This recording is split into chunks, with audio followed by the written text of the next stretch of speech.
guys, morning after, and I'm still annoyed. Was it 1 point gain or 2 points drop? It's definitely 2 points dropped in my eyes. You cannot play against a competitor, a rival, or any team in the Premier League for that matter, with them having a man down for 60 minutes and played that poorly. They scored first after they got a man sent off. You know, a good bit of play to get the equaliser, but in the context, you just need to learn how to play against 10 men. I'm not surprised that as a club we don't know how to do it. I don't know the last time we've had a man sent off against us. Every time it's usually us going down to 10 men, hence why we're probably a little bit better at doing that, but we had no clue how to break them down. From a strategic standpoint, we weren't overloading either side, we weren't overlapping, we weren't moving the ball quick enough side to side, and I think it really showed it. And that for me is the real disappointment yesterday. When people say, oh, you should take a point, Chelsea are on form, it was away from home, I don't mind all of that, but we just didn't play well. We did not know how to, and we weren't playing well before they had a man sent off. We would have probably lost the game actually if it was 11 versus 11. The minute they got a man sent off, I'm sure every Arsenal fan and opposition fan probably went, Arsenal go and win this now.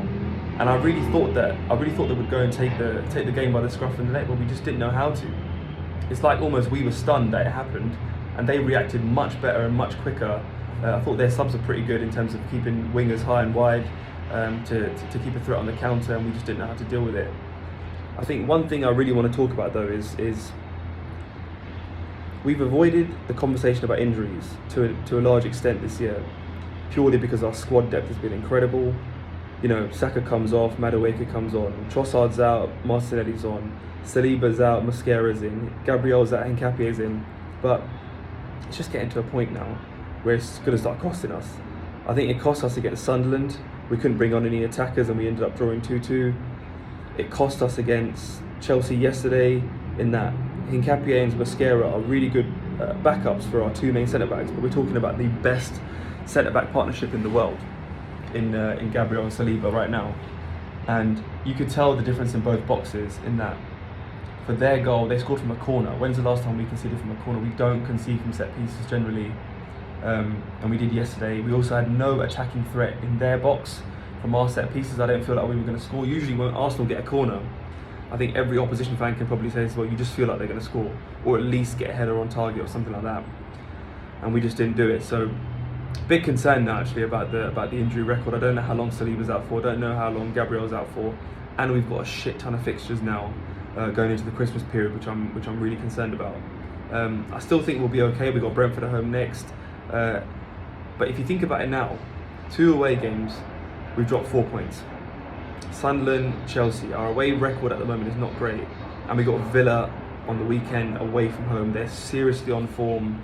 They're fourth, they're in the Champions League spots, and we tend to struggle a little bit at their stadium. So yeah guys, we need to cut out the injuries. I don't know what's happening on the training pitch. Are the players overworked? Are they overloaded? Do we need to rotate more?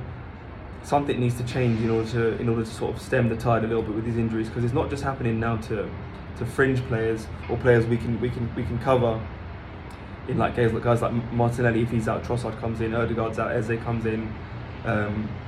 It's now happening to top players like Gabriel and Saliba. You can't replace that kind of quality no matter how good the squad depth is. Let's talk a little bit about the players yesterday, and I want to focus on one or two who just concern me a little bit. Martinelli, are you just an impact sub, my friend? Is that what you're good at, coming off the bench when we're already winning or we need a goal, and you're just running through because the opposition's tired? Because you can't start games anymore, can you? Like, he doesn't show the tenacity that he used to have.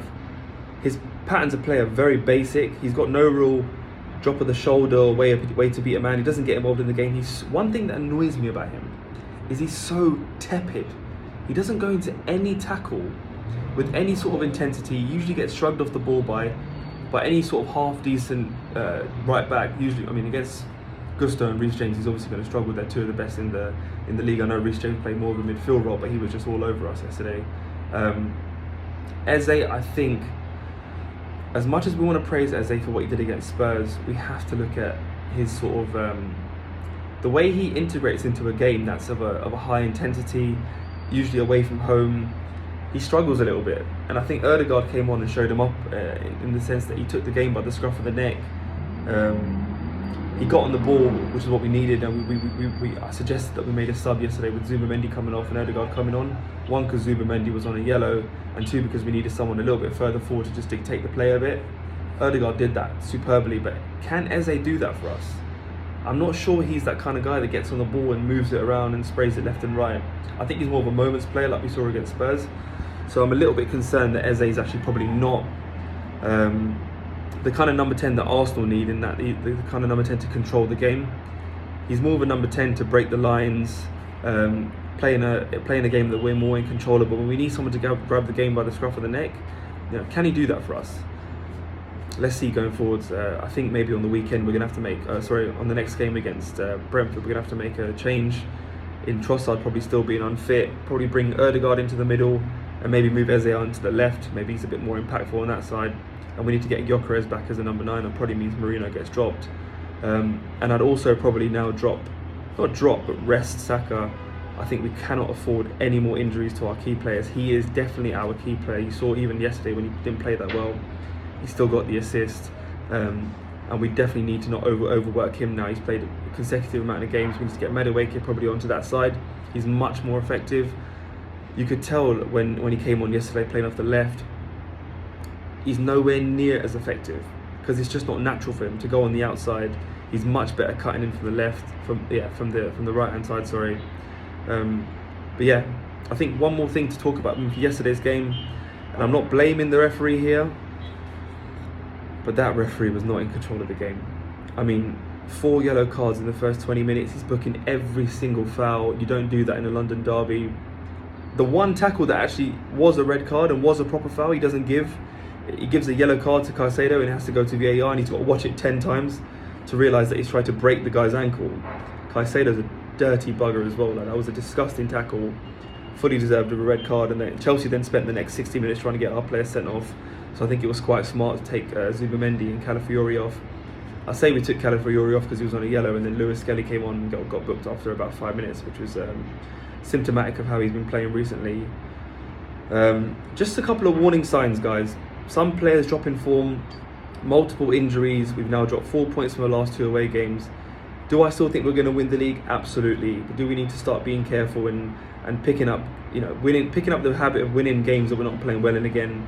It's crucial. I think the next 2 games are absolutely crucial. We get 6 points, even though it's away to Villa.